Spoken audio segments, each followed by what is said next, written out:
Hey everyone, Curse Deck Builder here, making our way to 10,000 decks assisted, and here we have Xira, the Golden Sting. Another look at this deck, but this time we're in an Aristocrats flavor, which I think works really well with this legendary creature. This deck comes to us from Xira, who has been so gracious to donate to the channel and bump it up. Thank you so much, as always, Xira. They say they're trying to optimize her as an aristocrat commander, and since they're pretty green to the style of play, they could use another player's advice in the playstyle for direction on improving it and optimization on improving the shell I have so far. That's a lot of improvement. I'll definitely be sure to do that, and I do appreciate being a little, green to that style of play. I don't know if that was intended, but I did like it. They say their budget is $350, and we will be sure not to break that bank. We've got a pretty straightforward set of inclusions that'll be coming here, and a few cards that I think we should take out, so this will be a nice and easy episode. But before we get into it, it's always a great time to remind you that if you want to take a look at this deck list, or if you want to send me your own deck list, you can find it all in the video description down below. And if you wanted to bring the deck list you sent to me so the video comes out sooner, there is a link for that in the description as well. So, before we get any further, who is Xira the Golden Sting, and why are they our Aristocrats commander? Well, Xira is a 4-mana Jund, that's black, red, green, insect assassin creature, 3/3 flying haste.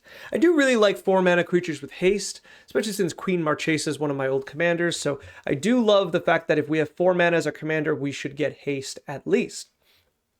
She says whenever she attacks, put an egg counter on another target creature that doesn't have an egg counter on it. And when that creature dies, if it has an egg counter on it, draw a card and create a 1/1 black insect creature token with flying, which is our Beadors, which we can find here. So, as always, this card is a little bit nightmare fuel because she is kind of impregnating your enemies and then hatching her babies out of them. That's pretty horrendous and pretty sure without consent, even if they're your own creatures. But I mean, we're here in Aristocrats. This is what aristocrats do, so I guess we should we should all be prepared for it. So, what does she bring the Aristocrats build? What I like about her is that she doesn't bring, she's not a part of the combo that we traditionally look in Aristocrats. What she does is she gives us a little more value. She's what we would call another Blood Artist style effect, where she cares when creatures die. However, she's very specific with the which creatures die, and instead, the way we should kind of look at her is that she's kind of banking creatures and draws for later in the game. So instead of trying to I would suggest, instead of trying to put eggs into your opponent's creatures, you should put them onto your own creatures, so that later, when you have a sack outlet, you can, at your own leisure, sacrifice them, get the card draw, get the other body, and keep going. As always, this ability does not actually require Xira to be on the battlefield, right? Because it's all one text. She's not looking for creatures with egg counters to be destroyed.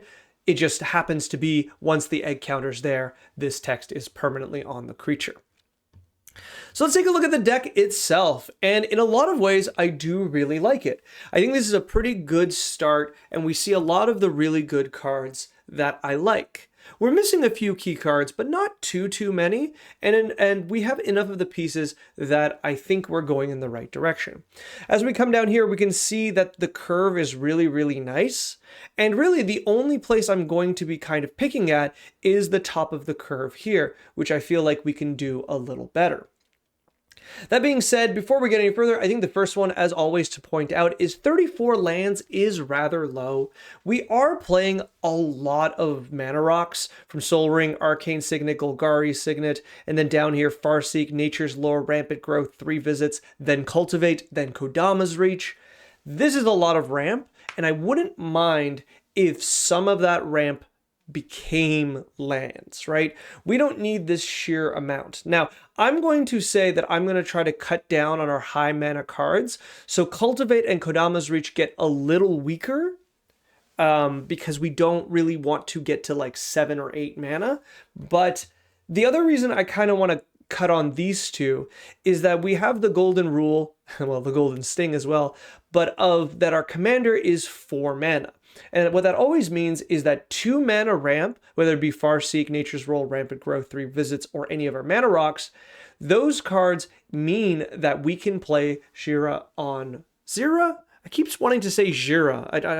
I guess I'm getting my pronunciations of different cultures, though I don't know what culture this name comes from besides bee culture. But I think it's ideal that you can get her out on turn 3 and immediately start attacking and immediately start putting egg counters on creatures. So for that reason, I think Cultivating Kodama's Reach can easily just be turned into lands.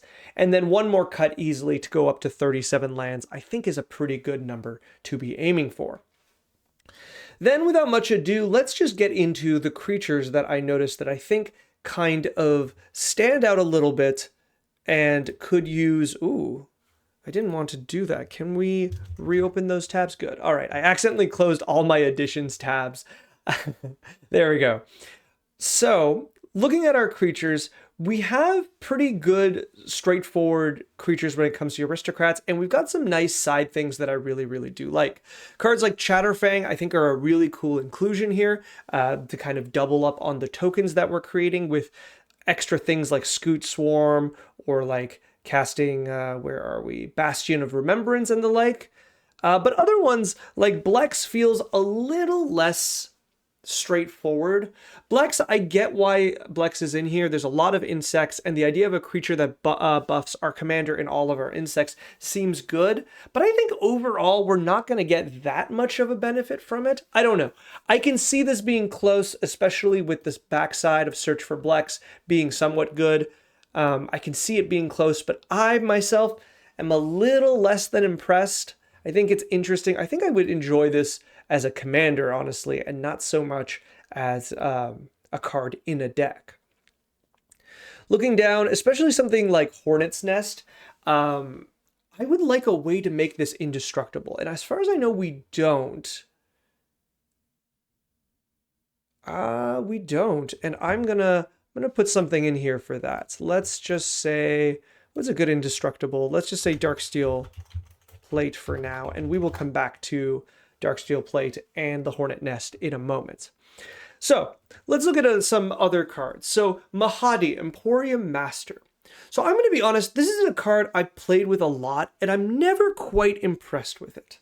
I think you need a very, very high amount of tokens so that no matter when Mahadi comes down, you can guarantee getting those treasure tokens, or you want to be in treasure token tribal. So I have like a sacrifice deck that uses treasure tokens, and I think in that one it makes more sense. But here, it's about a total number of creatures, and it's only on your turn. So it's a little tricky to get more than 1 or 2 treasure tokens. And I don't know, just for me, I find a lot of boards, I'm just not really getting the most out of Mahadi, because honestly, he's more of like a treasure generator, and I think if you, in Treasure, I really like this, but outside of Treasure, I don't really like him. Mayhem Devil, on the other hand, is fantastic. I just want to take a moment to pause on that. Scootser Worm, though I did say it's an interesting combo, I think this is a card that's a little tricky for you to go really, really fast with, because I would definitely want more fetch lands if that was the case, because you really want to be able to trigger Scoot Swarm like twice at least in a turn pretty regularly. And I think we can't do that here really easily outside of ramp. So with that in mind, I don't really like the Scoot Swarm. Likewise, Canopax Scarab Guard. No, wait, this is good. It's just one player's graveyard. Okay. Once again, I get that it's in the insect theme. This one I don't like as much because we don't have a lot of artifact synergies, and it is 4 mana, which is the same mana as our commander, but I think it's cute. The fact that it exiles graveyards is really interesting, and I don't know what numbers you're going to regularly get from this, but I would definitely play around with this to see how often it gets you anything like a high number, I think. All right. Let's get to the higher mana stuff, because this is where I particularly want to start picking at some things. So Ant Queen, though it works with their insect synergies as well, Ant Queen is a very tricky card. It's a lot of mana for a removable creature whose main thing is a mana sink. And we do not produce that much mana. I think if we had other cards in this deck that allowed us to generate, like, you know, I'm thinking cards like Cryptolith Rite, which is like turning all of our insects into birds of paradise. I kind of like that, because then we can start like turn after turn getting really into it. But without at least Seedborn Muse alongside of this, which we don't have, I really don't like the Ant Queen. I think the Ant Queen, yeah, we see them in insect decks, but I think their main power is their ability to be a massive mana sink in a ramp deck, and that's just not this deck. So for that reason, I don't really see Ant Queen being very, very good. The ceiling is very high if you can get an engine going with, sorry, not Hornet Swarm, with Chatterfang. Like, you can do a lot of things, but there is a limit to it, and I think that limit is, you know, not very ideal. I think it's like the limit, you'll hit it a lot faster than you think, because, you know, if you play this fairly and then on turn 6 you can make 3 1/1s instead of casting one of your like really, really strong cards, I find that to be a little, I don't know, a little unimpressive. Kulrath Knight is interesting. I'm going to suggest another card to put -1/-1 counters or other things onto your opponent's creatures before we play a card like this. We already have something that's likewise, where are we? Our Generous Patron does something very, very similarly, where we start drawing cards for putting counters on our opponents, and I really like that. And I'm willing to say let's keep the Kulrath Knight, because I'm going to, like I said, I'm going to give you another card for this, but if you can't regularly put those counters on, I don't like Kulrath Knight as well. If you find yourself in a play group that's less creature-oriented, likewise, I would probably cut this card. I think it's a very fun and strong card that you don't see often. And obviously, like, if you play with people who use +1/+1 counters, this is incredibly strong as is. But I would say be a little, be cognizant, because 5 mana is a lot for a creature that can easily be bolted out of the sky. So be careful, and if it's good, it's going to be very, very good. Mazarek is fantastic. This art kind of gives me a headache, but I'm not going to hate on it too much. Mazarek is such a good card, and one of the main reasons to benefit from green in Aristocrats. All right, so let's look at these ones that I want to be even pickier on it. So Radiant Performer feels like it should be in a different deck. Like, I think straightforwardly, I get the ceiling on this, right? Like, so you find a card that is targeting one card, then you cast this, and then you copy that spell for every creature on the battlefield, right? But the thing is what are you copying? What you're probably going to be able to copy is removal, right? And like, that's just going to be the most often thing. So it turns your opponent's removal into a board clear.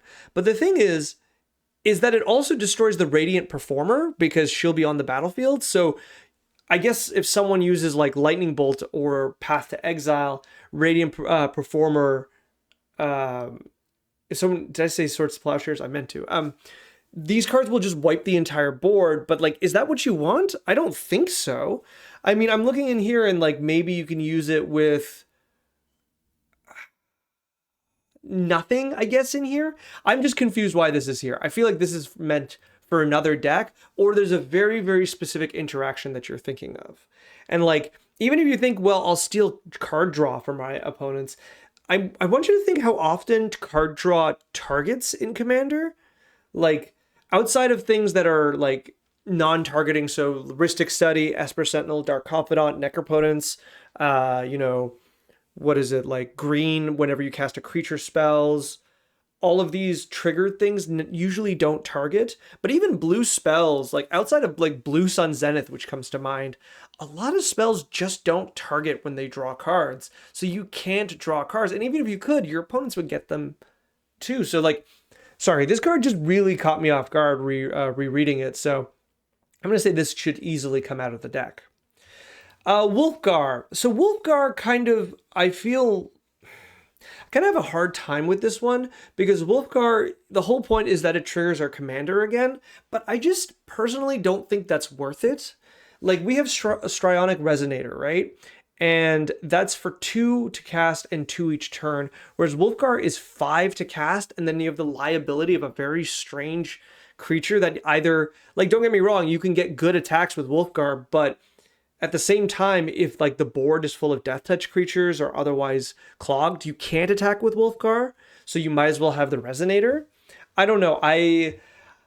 This is close for me. I think this is too much mana for this effect. Like if we had the option to play, what's his name, our Mardu commander that does the same thing whenever someone attacks, you get 2 triggers. If we had the option to play him, yes, but at 5 mana, I really don't like that. So for me, that's a bit too far. Dragon Broodmother is interesting.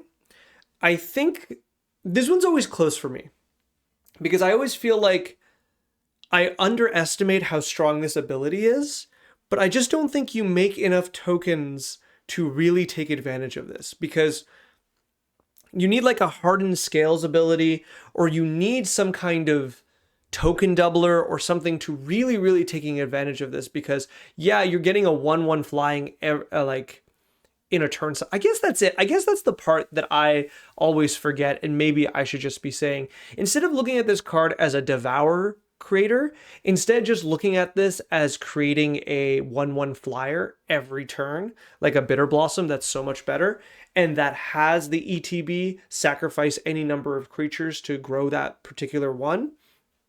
Yeah, with that in mind, okay, Dragon Broodmother is good. I need to be careful with it. This is a card that I feel like I underestimate a lot. Dragon Lair Spider, I also like, but I guess if I like that previous one, I should like this one, so I'm not going to be too picky on it. Izoni, Thousand Eyed, I think is where I'm going to say I don't like these 6 mana token creators because this one is just a little too clunky. Even with all of your creatures, we've got 31 creatures. The odds of having enough in for this to be worth it is, I think, low. We don't have a lot of self-mill, and this is a lot of mana for that ability. Whereas the other creatures I kind of like because they'll scale the longer they are around, or the fact that the dragon, tokens are much better than the 1/1 non-flying black-green insect tokens. I think this is my ceiling on how much I'd be willing to accept this kind of effect. So to me, Izoni is too far. Zayatora is good. I really do like Zayatora. I have no problem with that. I think this is great. And then we have our last 2 with Giant Ataphage and our Hornet Queen. And both of these, I think, are just too much at this point. Giant Ataphage is a lot more powerful in a hasty deck or a token-based deck of like, what's the ability to populate the 7/7s. Here, we're just making 7/7s. And I think that's a little too clunky without haste. That's reliably available. Though it's a cool card, I just don't see, you don't really have the means to cheat this into play very, very often. And with that in mind, I think there is a limit on this card. Hornet Queen, I kind of like more because it's 5 bodies for 7 mana. But even then, I feel like we could do better. This just feels kind of rough at the head of our curve. At the head? At the foot? No, it's the head of our curve.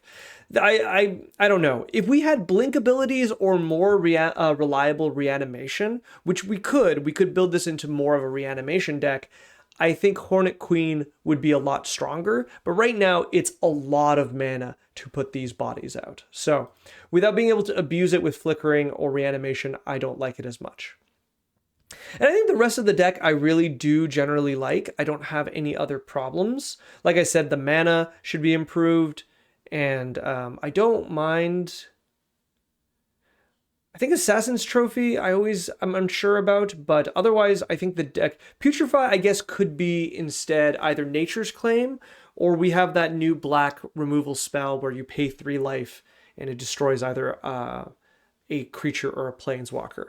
I just don't think the artifact or creature, the regenerated clause, is particularly useful. Or I guess what you can do is the new Terminate that came out that cares about cards descending. So that would be the other option. Okay.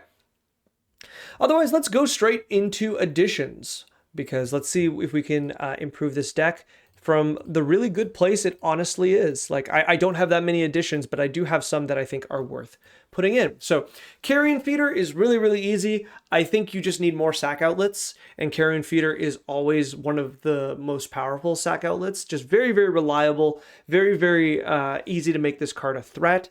And the fact that you can get this almost out at any point of the game and you're just happy with it makes it a very, very strong card.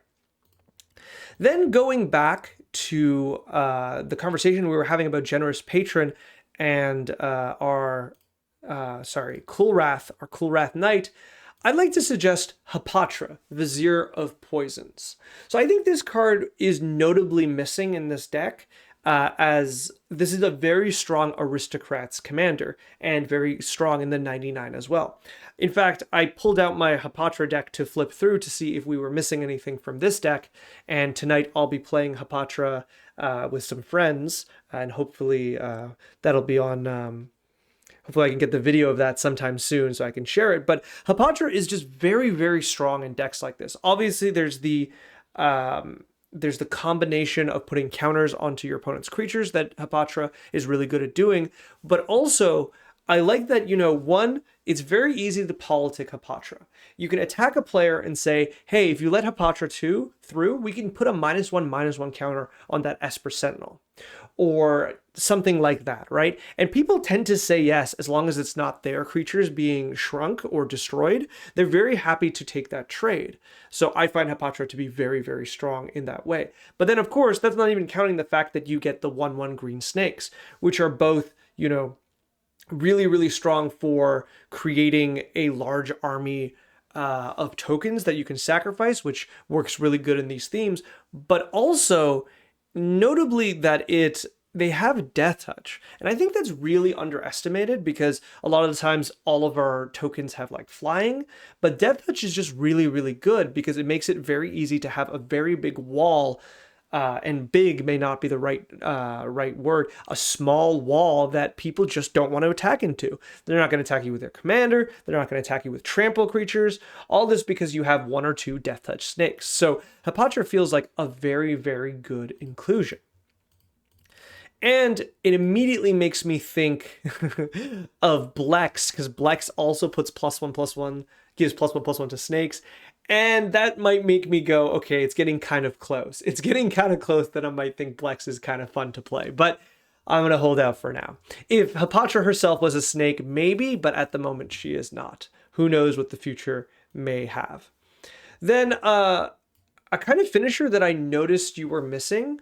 I think I only have 2 kind of high mana cards to add, but Sir Conrad the Grim is always like another really good inclusion of like when we're trying to finish the game in Aristocrats, notably because it hits all your opponents, but also, cards, when creature cards leave your own graveyard, you also get the ability. So with additional things such as, you have 1 reanimation spell, but if you put in more, Sir Conrad gets better. But the other thing I really like is that Sir Conrad is a mana sink. So this card just has a really nice mix of abilities that I find it to be very good. If you don't have like really, really strong aristocrat, like 5 mana and up cards that just, are going to break the game, Sir Conrad is just such an easy inclusion. And I think he works really, really well with all your token producers and should be able to deal a lot of damage to your opponents. All right. Then these next 2 I got right from my Hapatra deck. Evolutionary Leap is a card that I think is often, not thought of in aristocrat decks with green in them, but is just very, very strong. It is a sack outlet, but it is not a free one. However, what it does is it trades your tokens for the next creature in your deck. So if you look at this and say it's akin to, but not exactly, 1 green, sacrifice a creature, draw a card, the power of this card is very, very apparent. Now, I think in certain decks it does better. When you have less creatures, you could kind of guarantee which creatures you want to grab. But even here, turning, Xira's target, like egg creature, or the insect, the Beador itself, into like Ewit, turn it into Pitiless Plunderer, to Mayhem Devil, even to like the small stuff like Caustic Caterpillar, I think you're going to be really, really happy. So Evolutionary Leap feels like a very consistently strong card that is strong at the beginning, strong at the end, and as long as you have extra mana, you're going to be very, very happy with it. So to me, that's a clean inclusion. Then another, and this is the only other high mana card I want to add in, and this one is Death Reap Ritual.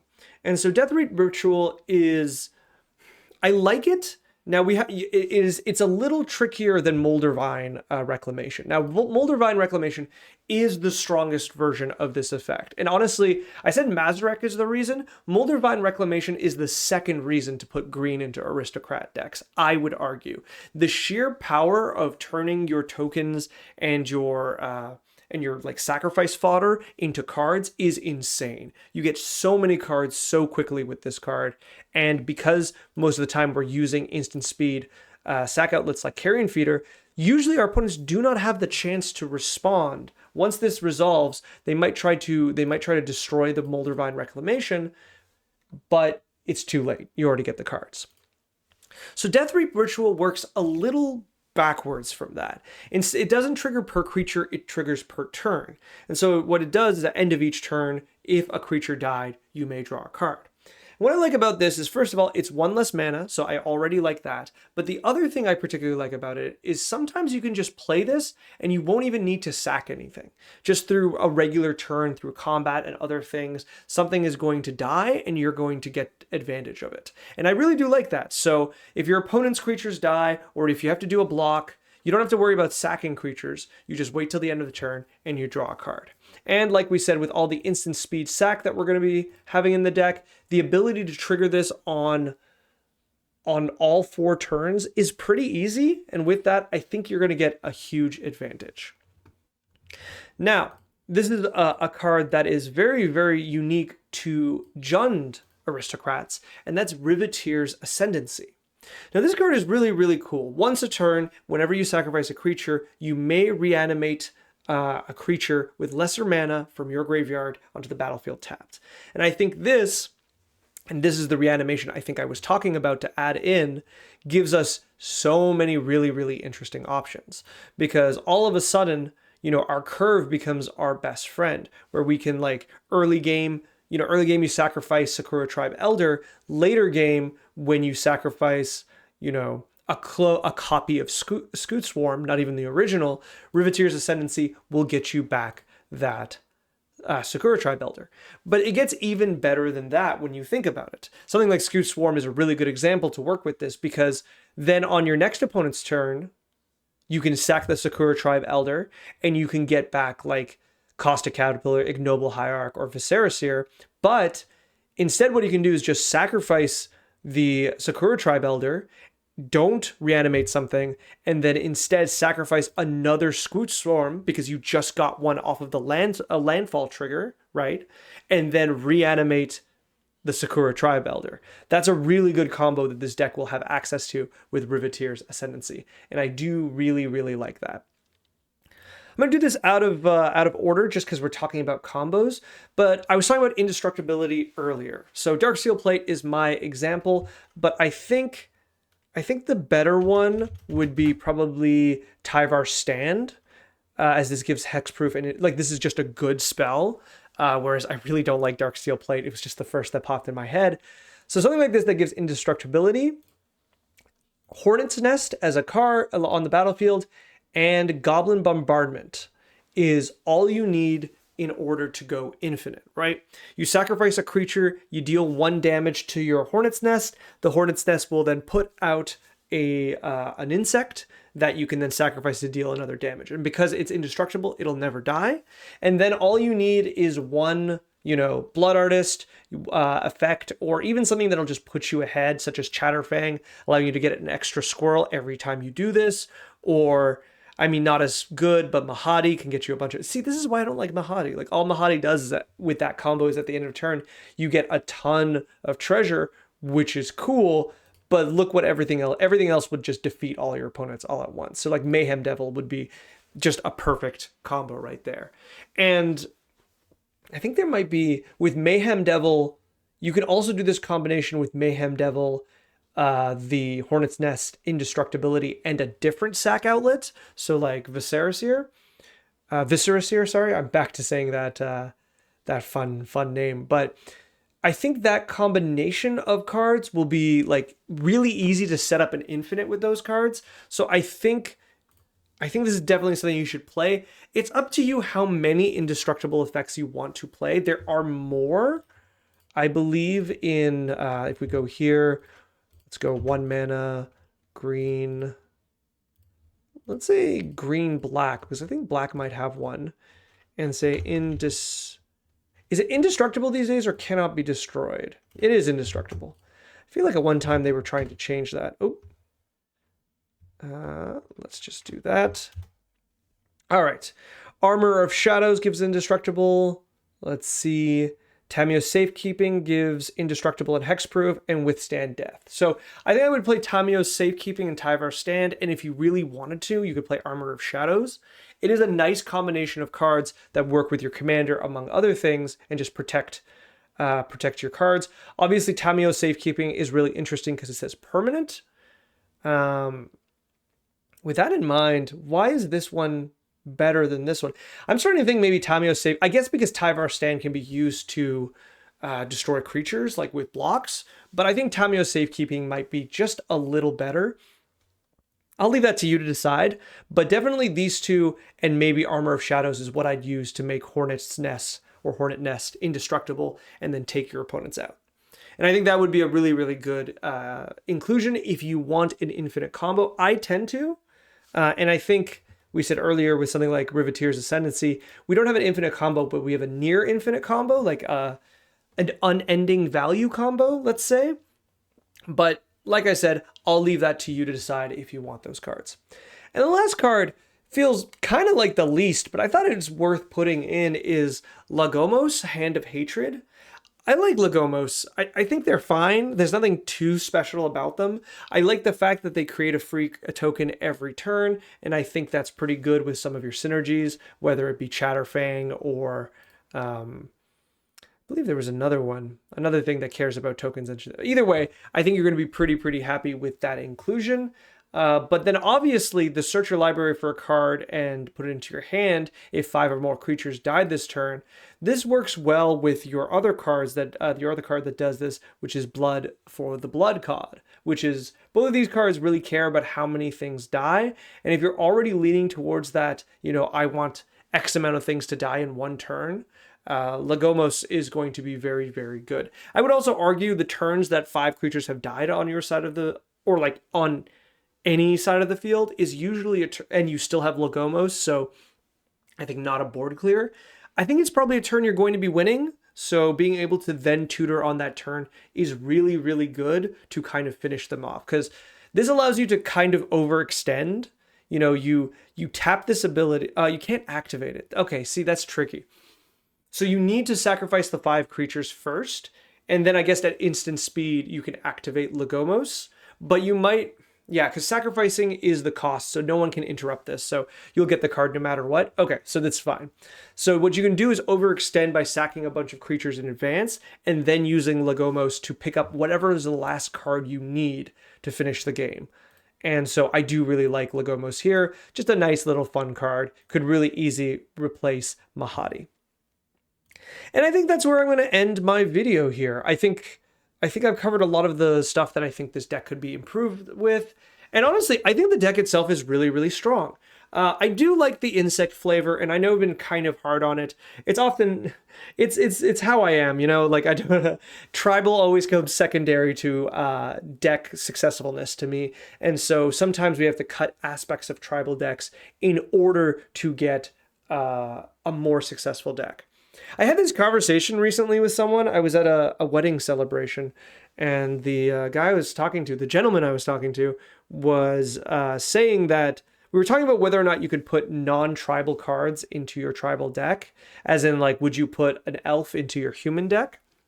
And they were very, very adamant on the answer being no, whereas to me, it's like, if you play non-creature spells in your tribal deck, you should be able to play non-tribal cards in the deck. So for me, even though we could get more into insects, I think right now the better idea is to not go too much into that tribe and instead kind of focus on what the deck can do well. Especially with a commander like Xira. We've talked about that Xira's kind of tricky to break, and therefore she needs to lean on her deck a little more. There's a lot of commanders like this. Like my Queen Marchesa is just like this too. Like, you can't break her, but she does power up the deck in a really nice way, and that's how I would treat this commander. All right. If you have another draft of this deck, I would love to see it, because I think this is a very, very fun deck. And you can send me that draft with the link in the video description down below. And if you like, comment, subscribe to the channel, I'll be really happy, and, you know, making me happy is fun. Thank you so much, Shirok, for sending me this deck. I really do like it, and I wish you good luck in making it stronger. I think it's, honestly, it would be a very fun and very good deck. I've played a lot of Aristocrats, but not a lot of Jund. All right, good luck.